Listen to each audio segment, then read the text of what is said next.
지난 이야기. 모든 신들이 모인 대규모 파티. 그런데 술을 얼마나 많이 마셨는지 술이 다 떨어져 버립니다. 이에 신들은 술을 잘 비기로 소문난 바다의 신 아이길에게 찾아가 술이 떨어져서 그런데 술 좀 만들어주시죠 라며 건방지게 말했고, 이에 아이길에는 술은 빚을 수 있으나 그 술을 담을 큰 독이 없으니 일단 독부터 구해주시죠 라고 대답했죠.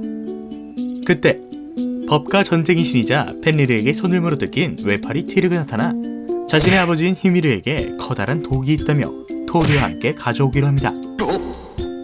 그렇게 히미르의 저택에 도착한 토르는 자신의 정체를 숨기고자 베우르라고 소개했고, 티르와 베우르 그리고 히미르는 저녁 식사를 하게 됩니다. 그런데 정체는 숨겨도 먹성은 숨기지 못했는지 베우르는 황소 3마리 중 2마리를 흡입해버리죠.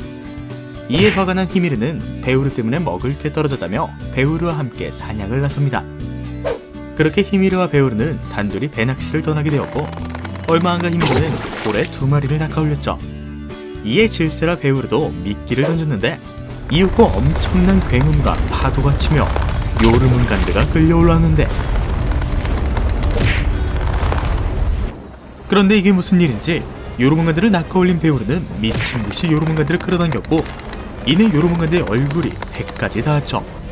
그러자 베우르는 마치 정신 사나운 물고기를 칼등으로 내리쳐 기절시키듯 멸니르를 집어들곤 요르문간드의 머리를 내리칩니다. 그런데 요르문간드는 기절은커녕 오히려 베우르를 공격하기 시작하죠. 스크리미르 이후 처음으로 멸니르를 버틴 상대. 이에 베우르는 낚시고먹어 할 것 없이 냅다 멸니르를 들곤 요르문간드와 싸우기 시작합니다.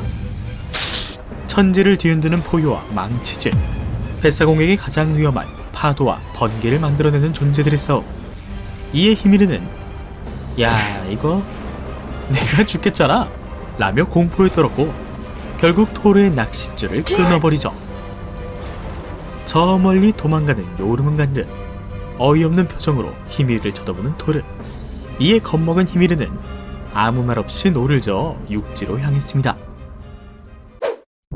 요르문간드와 싸우며 어차피 밝혀진 정체. 이에 토르는 이봐 히미르, 우리 좋게 헤어지자고. 너가 원하는 대로 먹을 것도 구해줬으니까 우린 네 술도 가지고 간다 라고 말했죠. 그러자 히미르는 당신과의 낚시는 식사에 관한 것이지 술독이 아니지 않습니까? 술독을 얻고 싶다면 술독에 관한 거래를 해야 하는 법. 만약 당신이 이 유리잔을 깬다면 내 술독을 가져가도 좋소 라고 말했죠.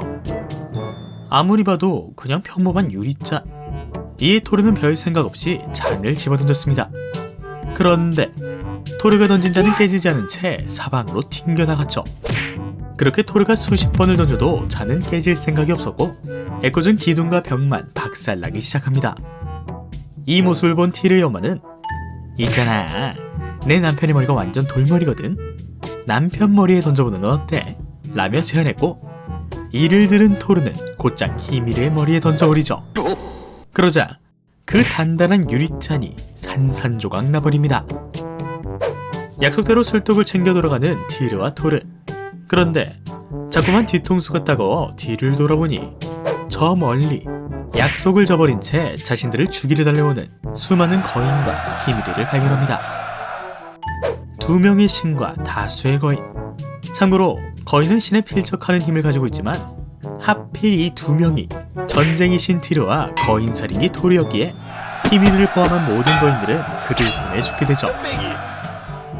그렇게 거대한 술독을 받은 아이기르는 어쩔 수 없이 술을 빚어주었고 신들의 파티는 끝나지 않았다고 하네요.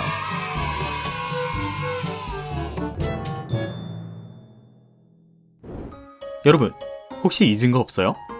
몇 주째 토르, 오딘 같은 애시르 신들만 이야기했잖아요. 그럼 바니르 신들은?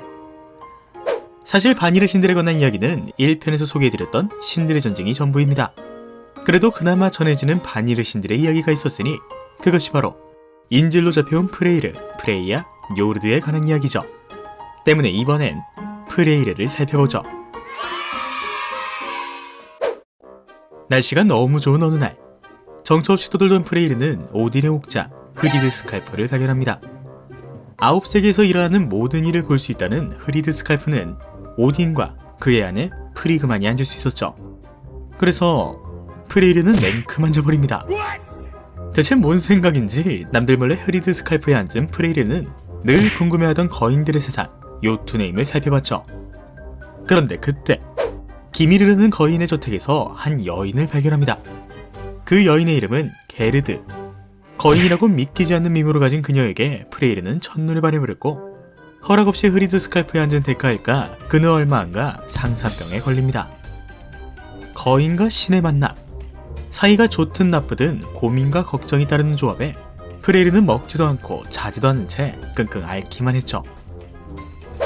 이러한 모습을 본 프레이르의 아버지 요르드는 프레이르의 오랜 친구 스키르니르여, 내 아들 프레이르에게 찾아가 그의 고민을 알아봐주겠나? 라고 물었습니다. 아, 참고로 지난 북유럽 신화 5편에서 나온 거인의 이름은 스크리미르고 얘는 스키르니르.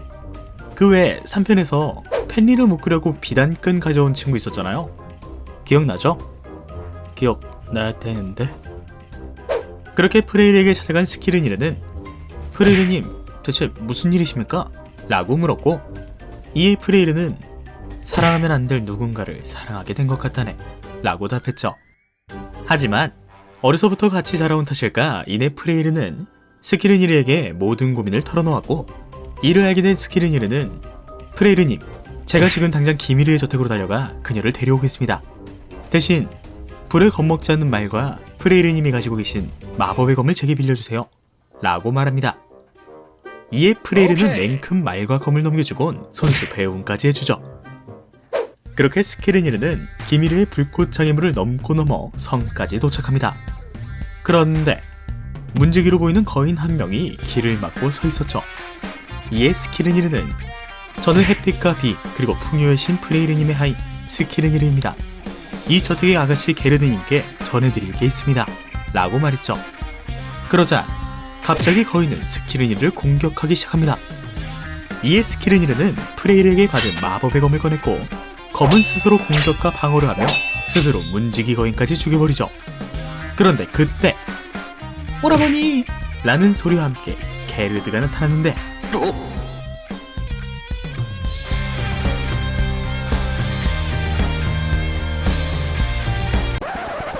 히히 끝난 줄 알았죠? 오라버니라는 소리와 함께 게르드가 나타납니다. 결혼 중매자가 신부 측의 오빠를 죽인 상상만 해도 소름 끼치는 상황. 이에 스키르니르는 죄송합니다. 갑작스러운 공격에 그만. 사실 프레이르님께 게르드님을 모셔오라는 명을 받고 여기까지 왔습니다 라고 말했지만 게르드에겐 그저 가족을 죽인 원수의 말로 들릴 뿐 그녀가 따라갈 이유가 전혀 없었습니다. 이에 스키르니르는 이건 먹기만 하면 젊음을 유지할 수 있는 황금사과입니다.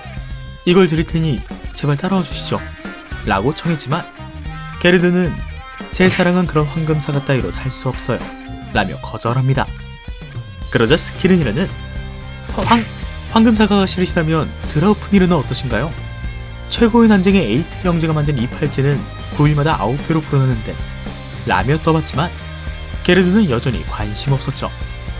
솔직히 자기 가족 죽인 사람이 돈으로 꼬시면서 강제 결혼시키려는 건데 당연히 거절하지 않나? 때문에 스키르니르는 이번엔 게르드의 목덜미에 칼을 겨누며 프레이르님의 명 때문에 저는 당신을 죽이지 못합니다.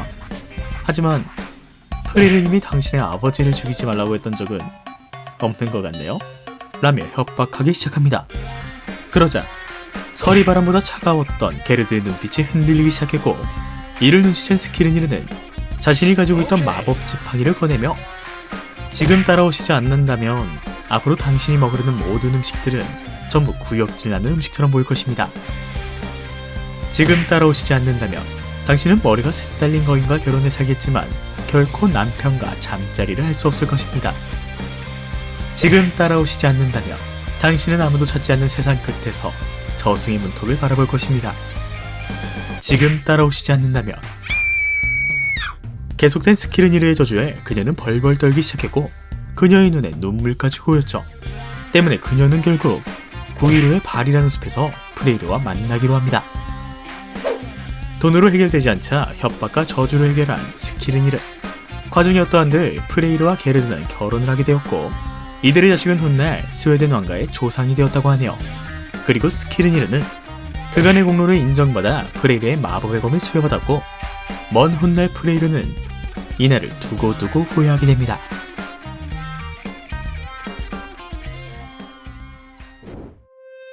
늦은 밤도 끝나 새벽이 찾아오던 어느 날, 망토를 뒤집어 쓴 한 여인이 고양이 마차를 타고 온 어딘가로 급히 나서기 시작합니다. 그런데 이 모습을 장난기만한 로키가 발견했고 그는 본능적으로 느낀 흥미로움에 여인을 뒤따라 나서죠. 그렇게 여인과 로키가 도착한 곳은 어느 축축하고 커다란 동굴 속. 그 동굴 속에는 드발린, 그레르, 베를링, 알프리가라는 4명의 난쟁이들이 있었는데 그들은 너무나 아름다운 황금 목걸이를 만지며 서로 감탄하고 있었습니다. 그런데 그 목걸이가 어찌나 아름답던지 자신의 정체를 숨기고자 했던 의문의 여인조차 망토를 내릴 지경이었죠. 그런데 망토를 내리자 밝혀진 여인의 정체는 미의 여신 프레이야였습니다. 그런데 그녀는 원하는 만큼 금과 은을 줄 테니 그 목걸이를 팔라고 제안했죠. 하지만 난쟁이들은 금과 은이라면 저희도 많이 있어서 싫어요. 라고 대답합니다. 이에 프레이야는 그럼 너희가 원하는 다른 걸 줄게. 뭐가 필요하니? 라고 물었고 이에 4명의 난쟁이들은 이 목걸이는 우리 모두의 것이에요. 그러니 가지고 싶다면 우리 모두에게 줘야 해요. 우리가 만족할 만한 건 당신에게 있어요. 하루에 한 번씩 우리와 잠자리를 같이 해줘요.